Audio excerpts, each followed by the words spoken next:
So Matt, one of your first questions was what's the best part of teaching the FMS Movement Experience? Number one, I've been teaching the FMS for 12 years, and this is one of our rebrandings and our opportunity to dive back in, teach material in a new way, and really try to give people better why statements.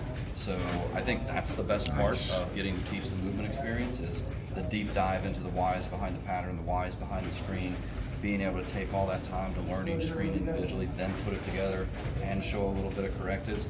I'm really happy with where we ended up with the movement experience. What qualities do I find that the best trainers provide and have? Nobody cares how much you know until they know how much you care. Like, they're not, the client is not there for you. You're there for the client. Like I see trainers all the time and they're like, they don't work hard enough, they don't deserve to work with me. Really? Like, I don't understand that attitude. Because they can have something else going on in their life. Mike Boyle told a great story about somebody at his studio who missed some workouts, hadn't been coming in consistently, re-upped their year membership, and pulled Mike aside and he said, this has been the hardest year of my life. Lost my wife, had a bunch of stuff go on. This was the only thing that kept me grounded. So that person may be fighting a battle you know nothing about. So I really think caring comes before most anything else. Did you find there to be a difference in compliance and mindset between the professional athlete and gym rat? Yes and no.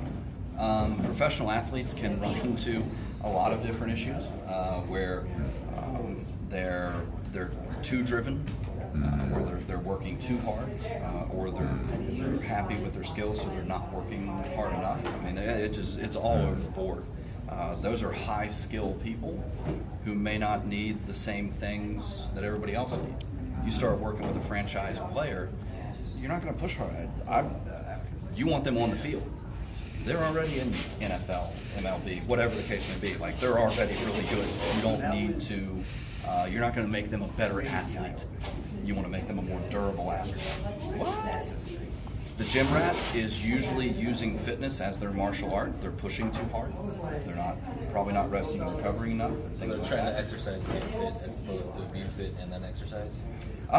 Yeah, I mean, I would say, again, move well, move often, right? You want to move well enough to be able to adapt to the stresses that are being put upon you.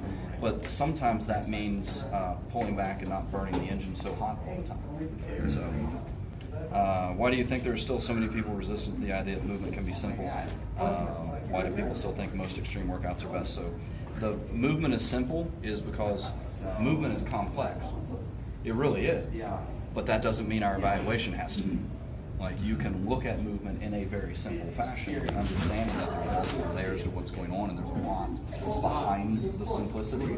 And that's one of the beautiful things about the FMS is it's accessible to anybody. We could take a group of parents, a group of youth coaches, high school nurses. We could have all of them, gym coaches. We could have all of them screening people. It is a very accessible thing. And then when they find zeros, ones, and asymmetries, they can send them to an FMS professional and say, fix that, help this person. Why do people think extreme workouts are best? People love the competitive aspect. They want that. It feeds something in us to have that competitive aspect. But competing isn't training. If your training is always a competition, you're not training. Like, that's as simply as I can put it. And if you look at the most successful training programs over time, they waive intensity and volume, and those two things are not coupled. You don't have to couple intensity and volume, because that's what we're taught in school, right? As intensity goes up, volume goes down. As volume goes up, intensity goes right. Those two things are coupled. Uncouple those.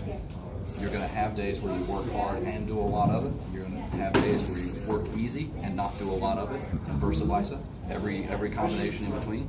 So I would say if you cannot remember the last time you went to the gym and had a purposefully easy workout, you have a problem in your program.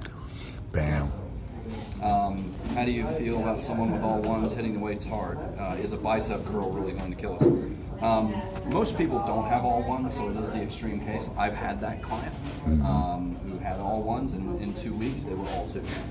So if you're hitting your correctives right and you're knocking on the right doors, you should be able to make good progress with those folks. Bicep curl going to kill us? No. But certainly not going to be durable, and it's not going to be optimal. So you take in that extreme case where somebody really jacked up, take 2 weeks to do some light cardio and do some correctives. It's 2 weeks. There's 50 other weeks in the year. You're going to be okay, right? Kids today are specializing in sports at younger ages than ever. Do you think the governing body should do more to educate parents on overexposure for the kids? Yes. The youth sport complex has become a big business. And as soon as it becomes a business, you enter into problems because now people are making money on that thing. And so kids that are playing baseball go from fall ball to winter ball to spring ball to summer league, and they're not stopped. And the one thing I can tell you is you got to rest. You've got to have time off. If you're a pitcher, pardon me, your arm needs rest. If you're a soccer player, your legs need rest, right? So if you're constantly doing the same thing, you got to introduce some variety there. Should we educate the parents better? I think people like Dr. Andrews and some of the other folks are starting to put some information out there about early specialization and doing too much. So kids should be kids at a certain point. Too much is too much. When I was I wrestled. It was one thing at a time, and that was just the way it was. I wasn't the 3-sport guy, and I wasn't the one sport year round guy. I had only a good amount of year where I didn't wrestle and didn't do stuff. And